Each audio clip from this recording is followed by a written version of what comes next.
It began the way most unbelievable stories do, quietly, almost accidentally.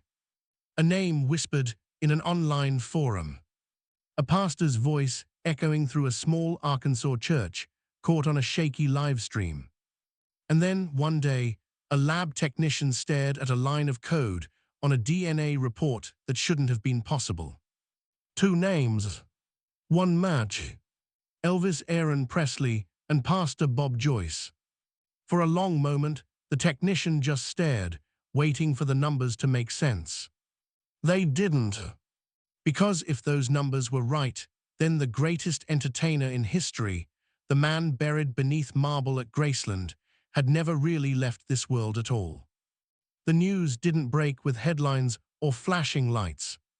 It crept like a rumor through back channels, passed from scientist to journalist to fan, until it reached people who refused to ignore it. A DNA match, they said.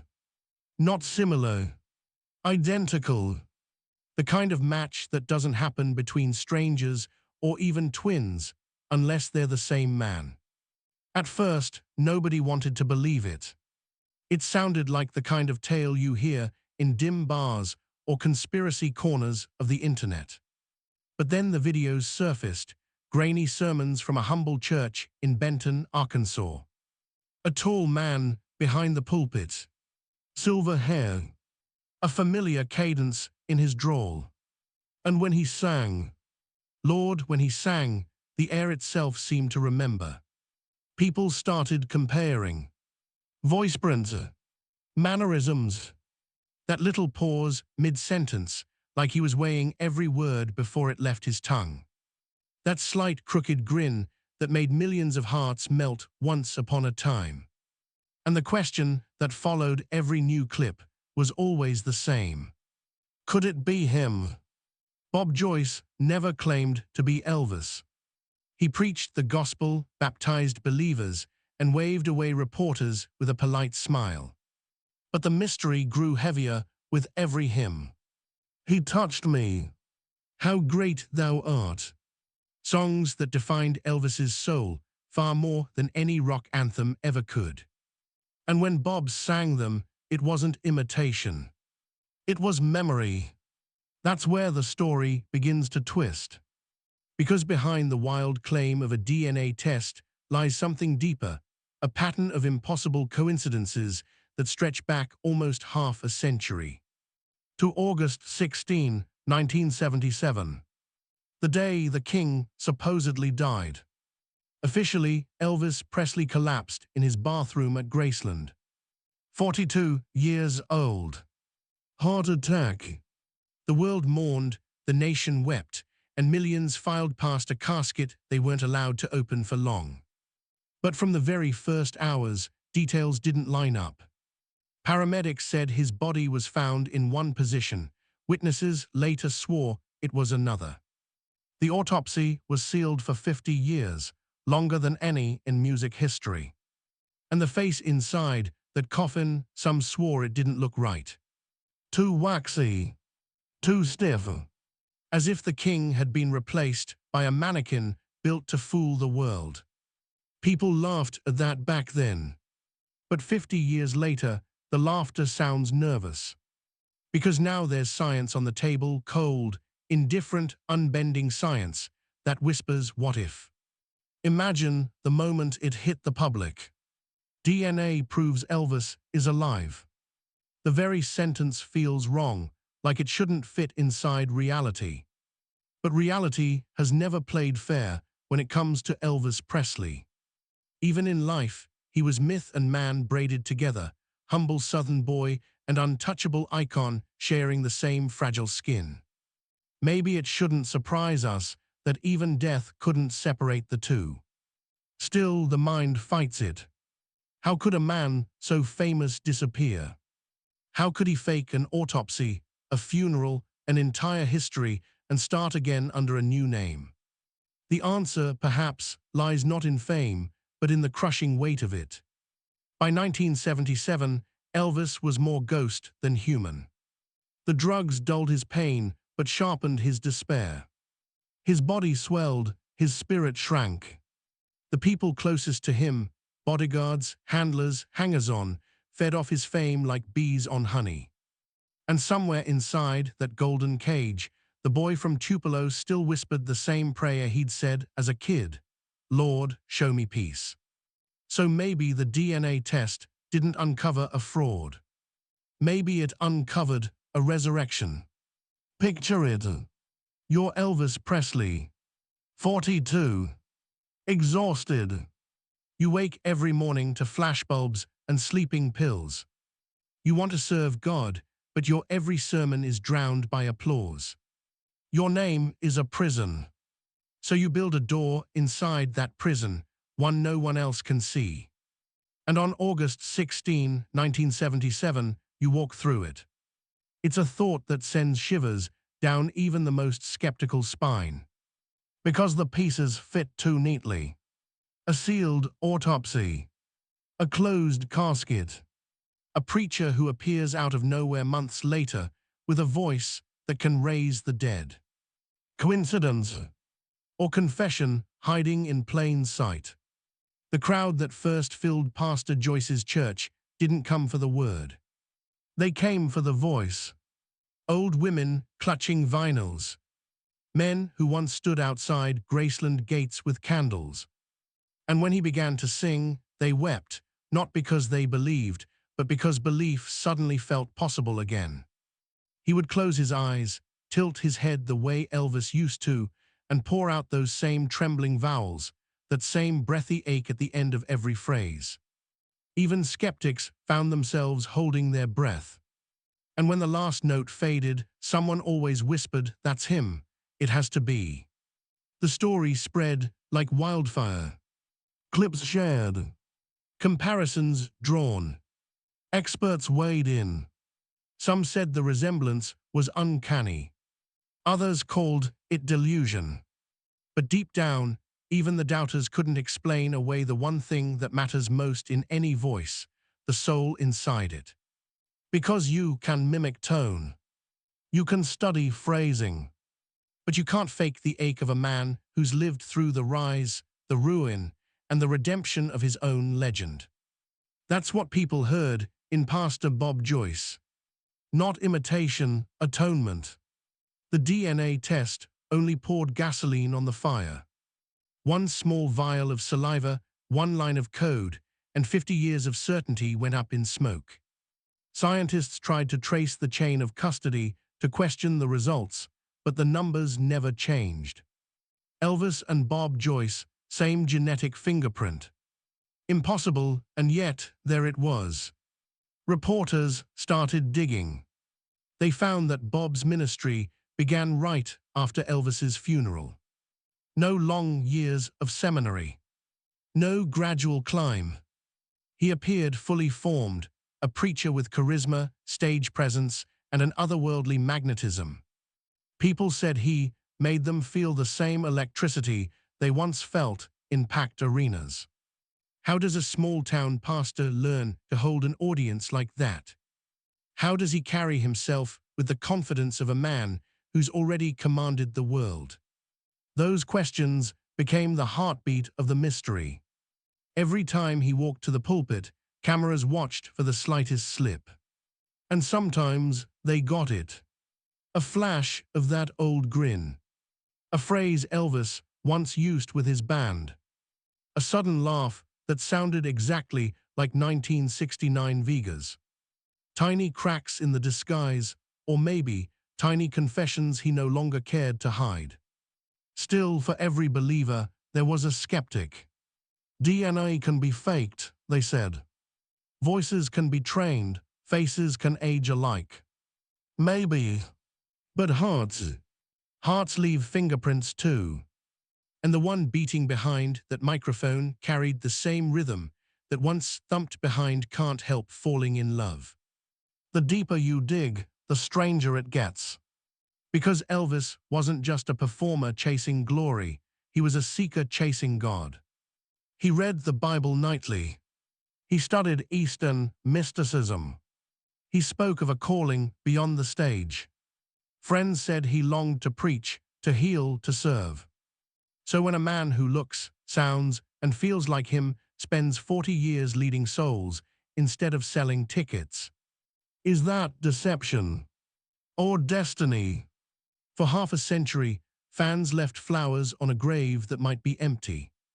They wrote letters to heaven that may have landed in a mailbox in Arkansas. It's an unsettling thought that grief itself could have been misplaced, that the man we mourned was alive all along, quietly saving himself while the world built a shrine to his memory. And yet, part of you hopes it's true. Because maybe the king deserved a second chance more than anyone. Maybe faking his death wasn't cowardice, it was courage. The courage to walk away from everything that destroyed him, to start again with nothing but faith and a voice that refused to die. The numbers don't lie, but they don't explain either. They can't tell you how a legend slips out of a mansion full of guards. They can't map the loneliness of hiding behind a new name. They can't measure the cost of silence.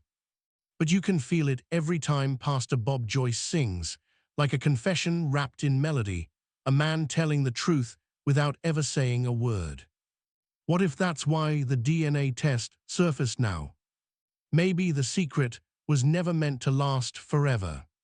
Maybe after decades of exile, the truth wanted to be found. Because no matter how far you run from the world, the part of you that needs to be known eventually comes knocking. In the end, evidence is only half the story.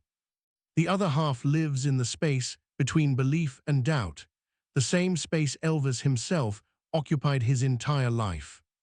He believed in miracles but questioned fame. He believed in God but wrestled with guilt. And if he truly became Pastor Bob Joyce, then maybe he finally found the balance he'd been chasing since the first time a crowd screamed his name.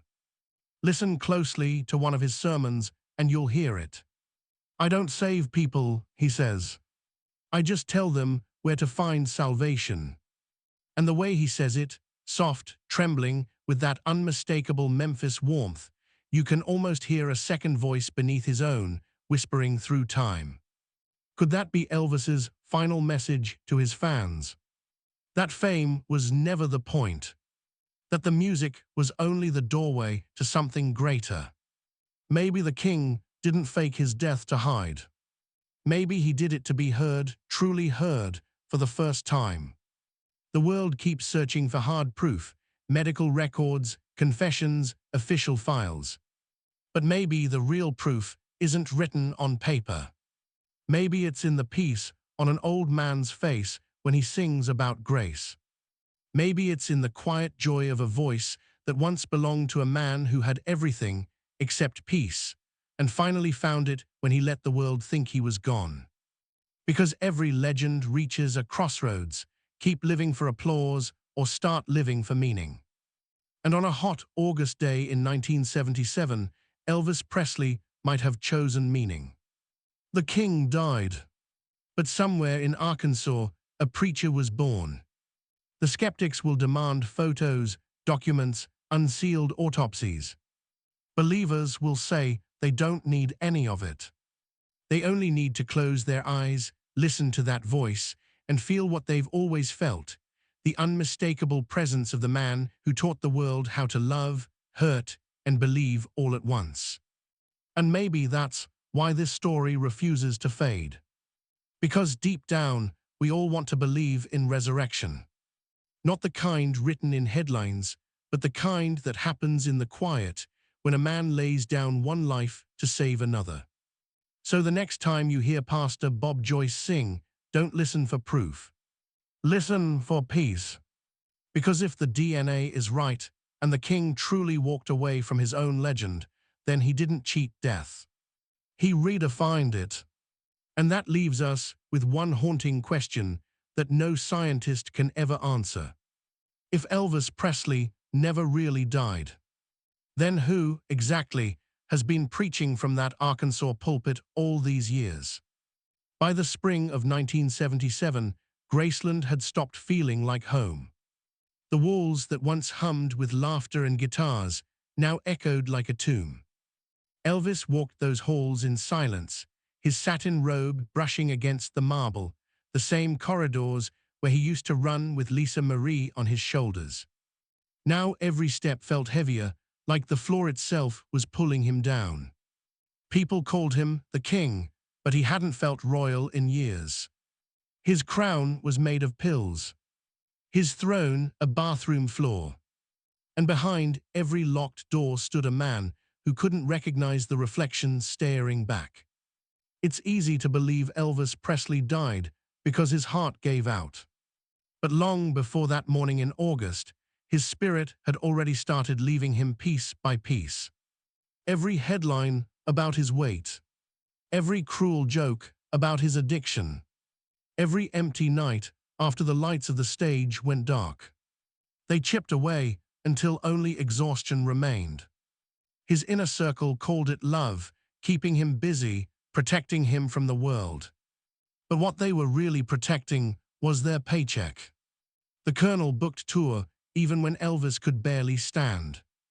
Another city, another crowd, they'd say, shoving a microphone into his trembling hand. He'd smile, bow, and whisper a prayer before stepping into the light, because the only place he could still feel alive was on stage. But even that had started to betray him. The jumpsuits that once fit like armor now strained against his stomach. The spotlight burned too hot, and his legs sometimes gave out before the second encore. He forgot lyrics.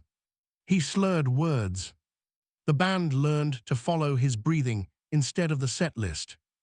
And each night, somewhere between gospel and collapse, he'd close his eyes and whisper, "Lord, take me home." The people around him didn't understand what home meant. They thought he wanted heaven. But maybe he meant something simpler. Maybe he just wanted to be free. Freedom had always been the one thing Elvis could never buy. Not with fame, not with fortune, not even with faith. He tried everything.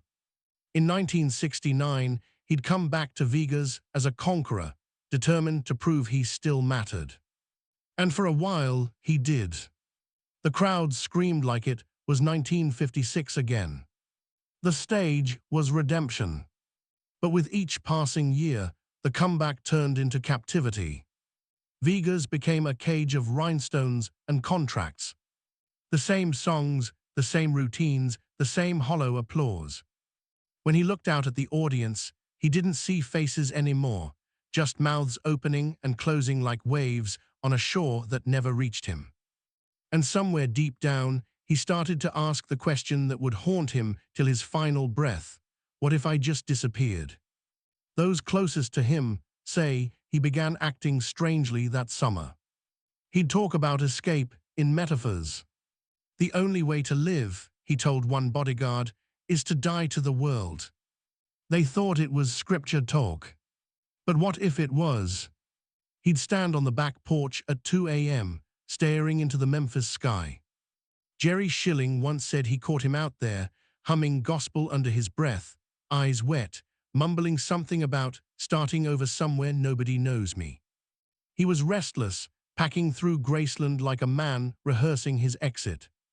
Boxes of books on spirituality lined his room, Christian mystics, yogis, prophets.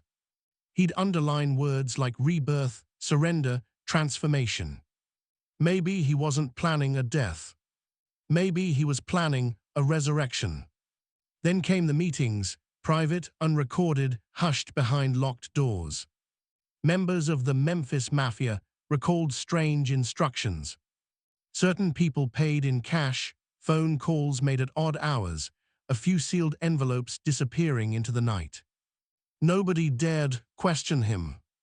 You didn't question Elvis Presley. But afterward, he'd sit at his piano and play "He Touched Me" until dawn, his voice cracking as if begging God for a sign. What nobody realized was that he might have already received it. His health was failing fast, but his spirit seemed calm, as if he'd accepted something the rest of them hadn't. Even Ginger Alden noticed it.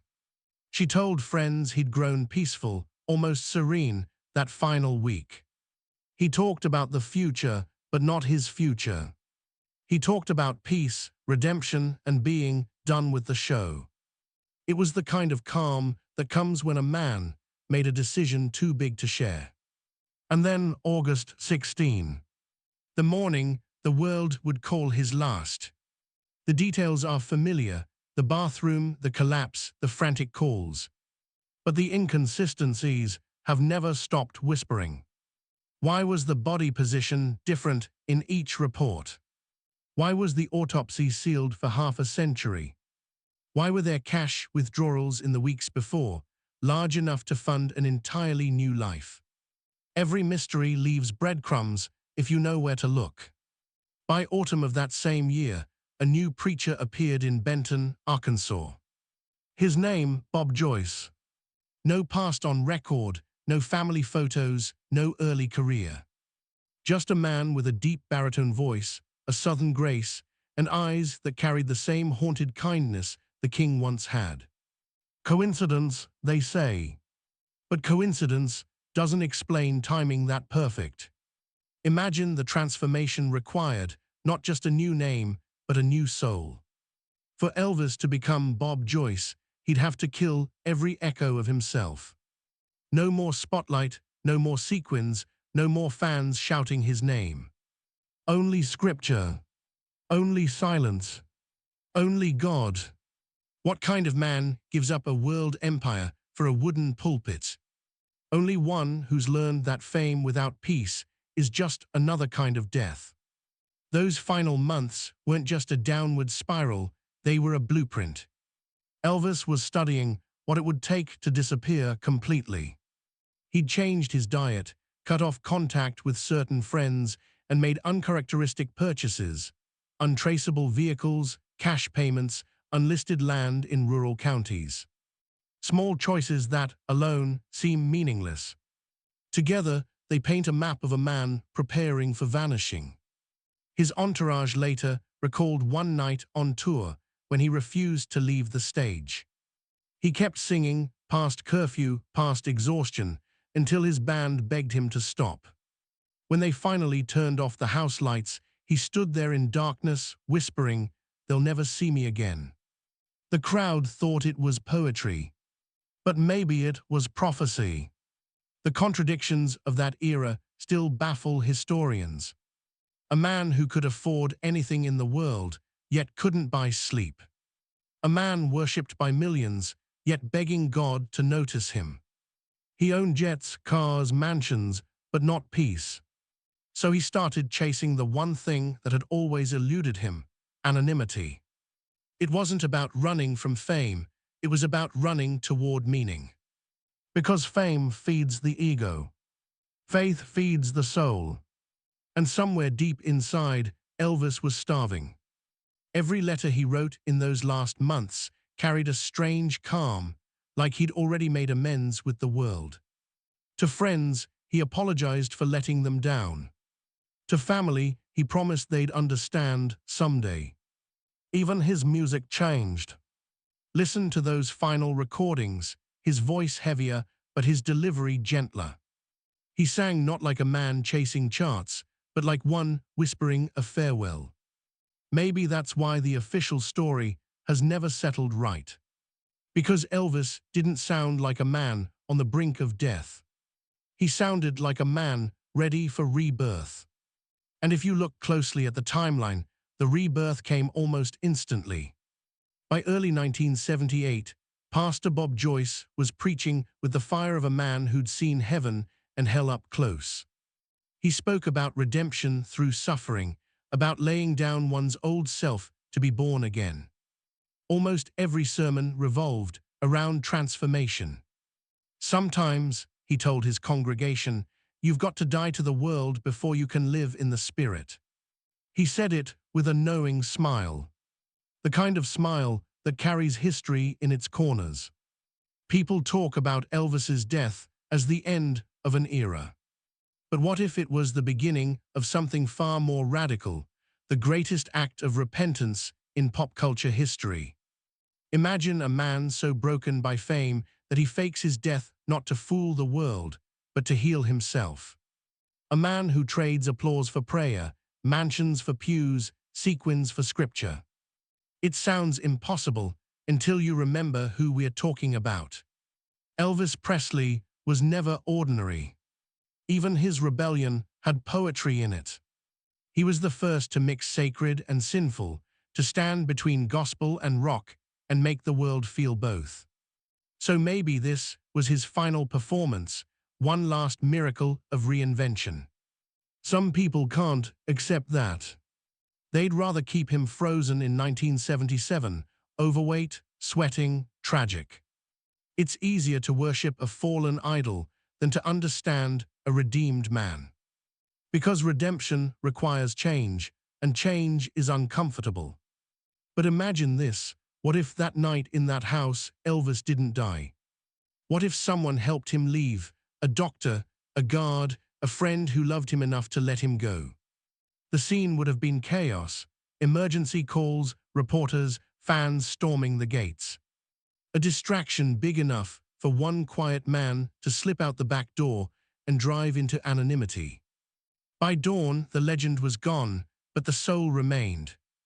There are whispers of people who claim to have seen him afterward: a gas station clerk in Mississippi, a nurse in Tennessee, a mechanic in Arkansas who swore a man with that same soft voice prayed with him once and disappeared before he could ask a name.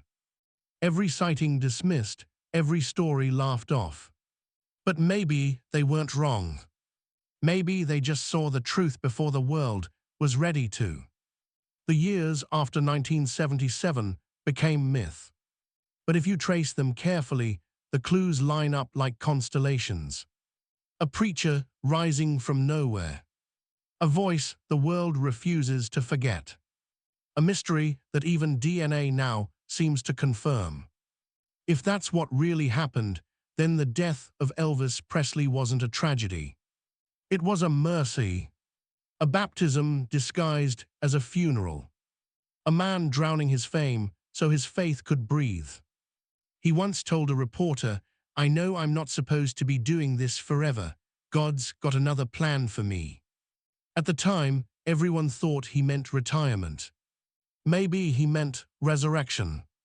So when the curtain fell in August 1977, maybe it wasn't the end at all. Maybe it was the most elaborate curtain call in history, a goodbye not to life, but to the illusion of it.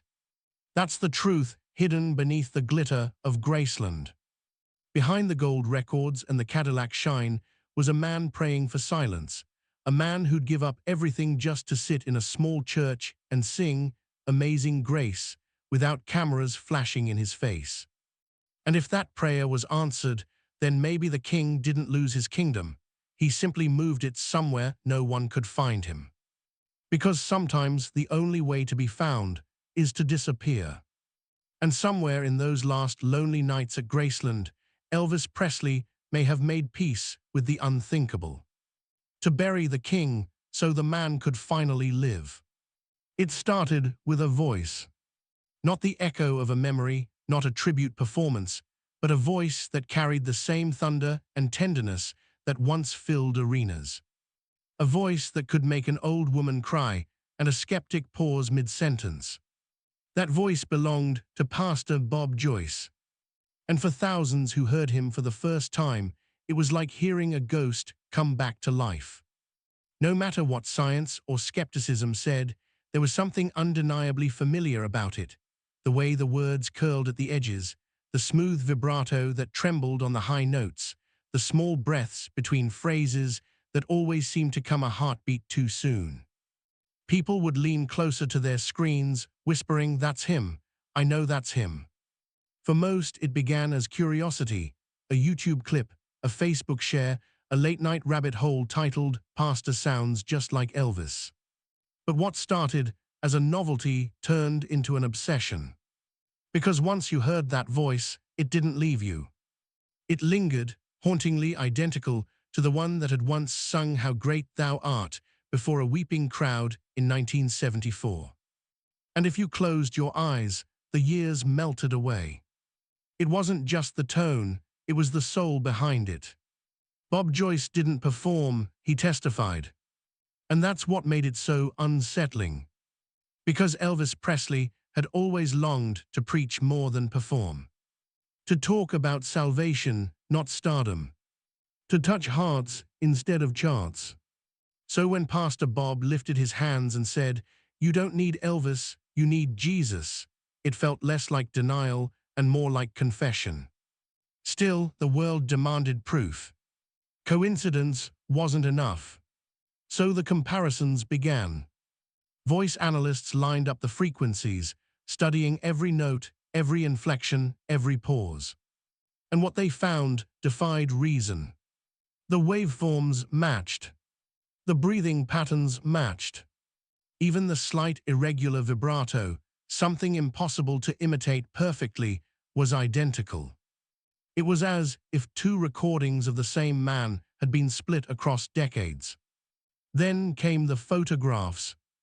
Not the obvious ones, not the smile or the hair, but the details only someone who'd studied Elvis for years would notice. The scar on the chin, faint but exact. The left hand dominance. The small crooked tooth that showed when he grinned. And when people zoomed in on Bob Joyce's eyes, they saw that same melancholic blue that once looked out from a million posters. Eyes that held the weight of someone who had lived too many lives and could never explain any of them. The internet did what it always does. It dug deeper. Side-by-side videos appeared. Split-screen comparisons of 1970s Elvis interviews and Pastor Bob's sermons. The way they laughed at their own jokes. The way their shoulders shifted when they got emotional. Even their hand movements, open palms, rhythmic gestures, were identical. Psychologists call it behavioral carryover. But to those watching, it felt like reincarnation. Of course, skeptics pushed back. People see what they want to see, they said. Memory plays tricks. And yet, every new recording from that Arkansas church made disbelief harder to maintain. Because there are things about a voice you can't mimic, the gravity of pain, the gentleness of faith, the timbre of redemption. You can fake an accent. You can't fake a lifetime of regret. Bob Joyce's sermons carried that weight. When he spoke about struggle, you heard it. When he talked about temptation, it didn't sound like theory. It sounded like confession. And when he sang Peace in the Valley, it wasn't nostalgia, it was gratitude. Like a man thanking God for a second chance he didn't deserve. Then there were his words. Phrases that made no sense to anyone except those who remembered the man behind the myth. In one sermon, he said, "There was a time I had everything and still felt empty." In another, he whispered, "You can't build your soul on applause." Simple lines, but eerily close to things Elvis said in interviews decades earlier. Almost word for word. And that's when even non-believers started wondering if the truth had been hiding inside the sermons all along. The coincidences multiplied. Bob Joyce's mannerisms weren't studied, they were instinct. When he grew emotional, his left hand always lifted to his chest, just like Elvis during his gospel sets. When he prayed, his head tilted at the same angle, that same soft frown between his brows. He laughed with the same quiet, almost shy chuckle that used to make audiences melt. And his humor, dry, southern, self-effacing, mirrored Elvis's down to the rhythm of the punchline. You could call it mimicry, but mimicry fades when you're not trying. And Bob Joyce wasn't trying. Still, for some, the physical evidence was the breaking point. The same rare blood type, B negative. The same wrist mole visible in early photos of Elvis, and faintly on Bob's arm. Even their height matched to the inch. No one could explain it, but no one could ignore it either. And then came the story that silenced even the skeptics. A retired voice coach who had once worked with Elvis during his Vegas years claimed he'd been invited to a private revival in the early 1980s. He said a pastor came to him after the service, thanked him for his years of work, and said, "You taught me how to sing with my heart, not my throat." The coach swore the man looked older, heavier, but his voice, "It was him," he whispered. "I knew it before he finished the first verse." He kept that secret for decades, afraid of ridicule. Until now. If that story is true, it means Elvis didn't vanish, he repented. He traded sequins for scripture. The microphone stayed, but the message changed. And in that transformation lies the part of this mystery that moves people most. Because it's not just about a man who escaped fame. It's about a man who escaped himself. For those who have followed Pastor Joyce closely, the emotional fingerprints are undeniable. Elvis lived his life caught between sin and salvation, guilt and glory. Bob Joyce speaks like a man who's already walked that line and survived it. His sermons about redemption don't sound rehearsed, they sound lived. When he says, "God forgives the man you used to be," you can almost hear the hidden meaning tremble behind his voice. He forgave me too. But there's another layer to this story, one that blurs faith and science in a way that neither side can comfortably explain. Because the DNA test didn't appear from nowhere. It was initiated by a fan, a woman who attended one of Bob Joyce's baptisms and noticed something strange. When the pastor shook her hand afterward, she said she felt an overwhelming sense of déjà vu. She later told a reporter it was like touching history. So she mailed off a DNA swab, matching it against publicly archived samples taken from items owned by Elvis Presley, hair, sweat, even an old scarf preserved from a concert. Weeks later, the lab called her. The results were impossible. A 99.9% genetic match. She thought it was an error. They ran it again. Same result. When that report leaked, the internet erupted. Was it real? Was it fake? The lab refused to confirm or deny, citing confidentiality.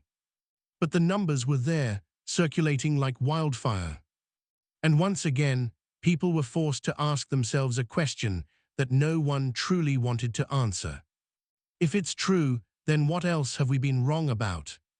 Because if Elvis Presley really did walk away from his own death, then every assumption about fame, grief, and even resurrection itself gets rewritten. And that terrifies people. It's easier to believe he died young and tragic than to believe he's been quietly alive, praying for forgiveness. There are moments in Bob Joyce's ministry where that tension seems to surface, like the truth pressing through the seams. In one sermon, his voice broke mid-sentence as he said, "God lets us live long enough to make things right." The congregation thought he was speaking generally, but some swore he wiped away a tear that didn't belong to Pastor Bob, it belonged to Elvis. Every story about him since then walks that tightrope between miracle and madness. Believers see redemption. Skeptics see coincidence. But both sides agree on one thing: the resemblance is uncanny. And maybe that's the point. Because sometimes the truth hides best where it looks most impossible. What fascinates people most isn't the evidence, it's the emotion. The way this story stirs something ancient in us, the longing to believe that a man can fall from grace and still rise again. That fame isn't the end of the story, and that somewhere out there, even the greatest among us can find peace. That's why people travel hundreds of miles to sit in that small Arkansas church. They don't come to unmask him. They come to feel him, to hear the voice that once carried a generation back to life. And every Sunday, as Bob Joyce begins another hymn, they close their eyes, not because they believe it's Elvis, but because they hope it is. Maybe that hope is the real miracle. Because it says something beautiful about us, that we still believe in second chances, even for the King. And yet, there's an uneasiness to it too. If Bob Joyce truly is Elvis, then what does that mean for his family? For Lisa Marie, who lived her entire life missing a father who might have been alive all along. For Priscilla, who built an empire around his legacy? Those questions sting. But the truth, if it exists, isn't cruel. It's complicated. Maybe he never meant to hurt them. Maybe he just couldn't bear being the king anymore. In the end, that's what his story has always been, the battle between who he was and who he longed to be. And the voice we hear now, the one that still trembles through gospel chords and Sunday sermons, might be the truest version of Elvis Presley we've ever known. Not the superstar, not the myth, just a man who finally found the courage to speak with his soul. Because no matter how many decades pass, a voice that's sincere can't stay buried. It finds its way back, through DNA tests, through rumors, through the cracks in disbelief. It rises again, not to reclaim fame, but to remind us that redemption is louder than legend. Maybe that's why the world can't stop listening. Because somewhere deep down, we want to believe that even the king of rock and roll was humble enough to kneel before something greater than himself. And that after all the glitter and heartbreak, he found what he'd been searching for all along, a reason to sing that had nothing to do with being seen. The skeptics can keep their arguments. The believers can keep their faith. But as that voice fills the church each Sunday, strong, trembling, unmistakable, it speaks a truth beyond words. That you can change your name, your face, even your life. But you can never silence the sound of a soul set free. Because some voices aren't meant to die. They just find new songs to sing. By the time the truth began circling the internet, Pastor Bob Joyce had already been preaching for decades. He didn't chase headlines. He didn't respond to questions. He just smiled, turned back to his pulpit and said, "God knows who I am." For most people, that was enough.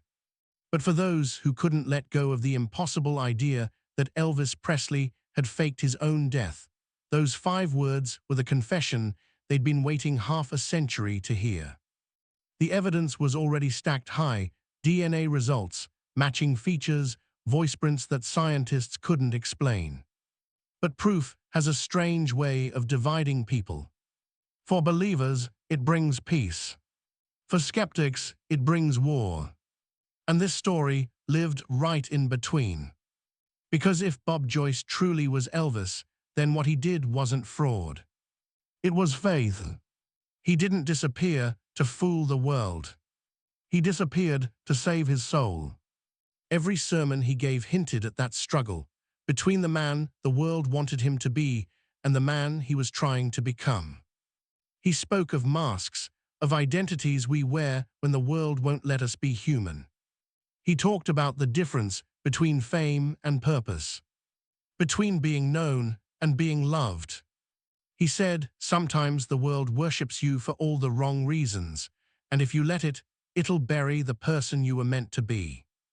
Those who grew up with his music said it felt like listening to Elvis talk from beyond the grave. But maybe he wasn't beyond it at all. Maybe he'd simply stepped out of the spotlight to finish the story he'd started. The turning point came when people started connecting timelines that had been hidden in plain sight. Financial withdrawals before his death. A preacher emerging months later with no past and perfect stage presence. Even property records suggesting a small plot of land bought under an alias just outside Benton, Arkansas. It wasn't proof, not the kind a court would recognize. But it was enough to make hearts tremble. Then came the testimonies, the people who swore they'd seen him. A truck driver in 1981 who said a man helped him fix a flat on an empty road humming Blue Moon of Kentucky. A nurse who cared for an elderly patient named Aaron, who quoted scripture with a Memphis drawl. A woman who attended Pastor Joyce's church and claimed that when she told him she missed Elvis, he smiled and said, "Don't worry, honey, he's in a good place now." She didn't realize until later that maybe he meant it literally. Still, through all the speculation, the heart of the story remained strangely quiet. It wasn't about scandal or deceit. It was about redemption. Because if Elvis Presley truly became Pastor Bob Joyce, then he turned the loudest life on earth into the quietest act of worship imaginable. He gave up the roar of stadiums for the whisper of prayer. And for the first time in his life, the applause stopped. That's what breaks people the most, the contrast.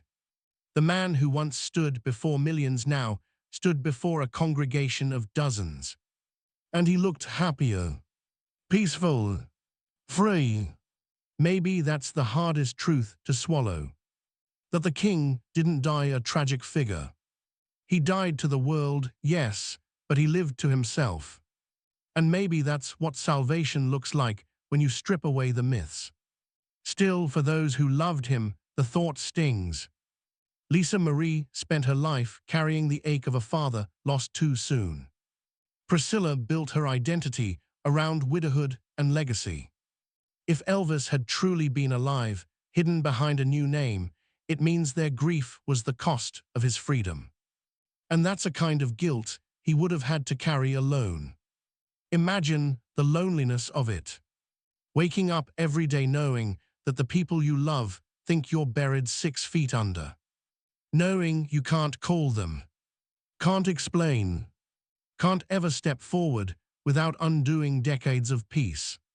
So you love them from afar. You pray for them every Sunday. And you trust that somehow they'll forgive you when it's all over. Maybe that's why his sermons about forgiveness always felt so personal.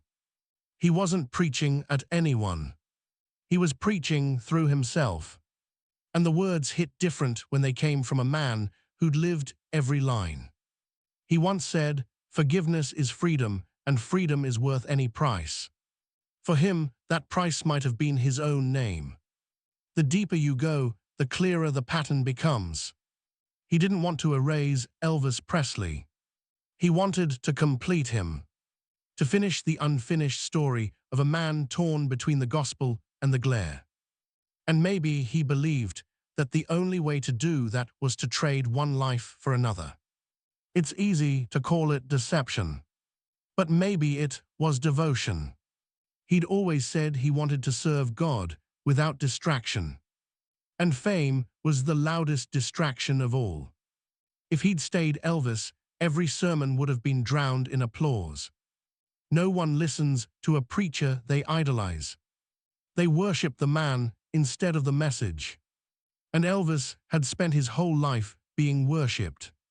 Maybe that's what he was running from. Some will always demand absolute proof. They'll ask for unsealed autopsies, photographs, DNA confirmation. But others don't need it. They already know. Because when Bob Joyce sings, they feel the same peace they once felt hearing Elvis sing gospel under the spotlight. That inexplicable warmth. That tug in the chest that says, "This voice has lived through fire." And if that's not proof, what is? What matters more, the science or the soul? Because maybe, in the end, it doesn't matter whether Bob Joyce is Elvis Presley. Maybe what matters is that somewhere in Arkansas, a man with his same heart finally found the peace Elvis had been chasing his entire life. Every generation builds its myths.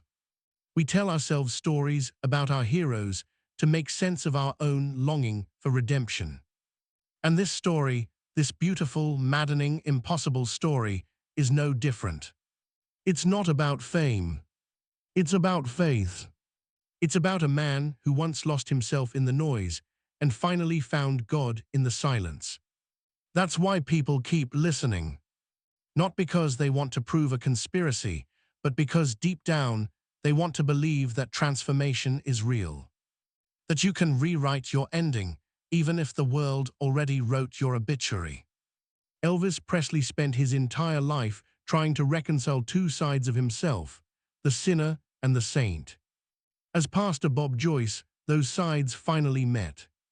The gospel he once sang for applause became the gospel he now preached for salvation. And if that's true, then the greatest performance he ever gave wasn't on a stage. It was the life he built afterward, unseen, uncelebrated, unending. It's ironic, isn't it, that the man who once couldn't walk outside without being mobbed is now known by millions again, not for his fame, but for his faith. It's as if history refused to let him stay hidden. As if the voice that moved nations couldn't be buried under any name, not even his own. Because truth, like a song, always finds a way to be heard. So maybe it's not a question of if Elvis became Pastor Bob Joyce. Maybe the real question is, what if that's the only way his story could ever have ended? Not with a death, but with deliverance. The king of rock and roll didn't vanish. He just changed kingdoms. From the stage to the sanctuary. From Graceland to grace itself. And perhaps that's the legacy he wanted to leave behind. Not fame, not fortune, but faith. A quiet, living proof that redemption isn't a fantasy, it's a choice. And sometimes, that choice requires dying to everything the world says you are, just to become who you were meant to be. If that's what he did, then maybe we've all misunderstood the story for 50 years. The king didn't fake his death. He gave it meaning. He turned it into a sermon that's still echoing through every note, every rumor, every whispered prayer that begins, what if it's true? Because maybe, in some way, it is. Maybe the proof isn't written in DNA or news reports. Maybe the proof is written in how we feel when we hear that voice, alive again, full of the same mercy that defined his music from the start. In the end, the truth of Elvis Presley's life and death might not belong to science or skeptics or believers. It belongs to the mystery of grace itself. Because grace doesn't need to be proven. It only needs to be felt. And if you've ever heard that Arkansas preacher sing, then you already know grace sounds an awful lot like Elvis Presley. Maybe Elvis Presley didn't fake his death to deceive the world. Maybe he faked it to free it, to show that even the brightest star can walk away from applause and still find light. If he truly became Pastor Bob Joyce, then the king's final act wasn't disappearance. It was redemption. A man who once sang for millions ended up singing for one name only, God's. And in doing so, he may have found the peace that all his fame could never buy. So the next time you hear that familiar voice in a quiet church recording, don't ask if it's really him. Ask what it means that you want it to be. Because maybe, just maybe, the miracle isn't that Elvis lived again, but that his story reminds us we can too.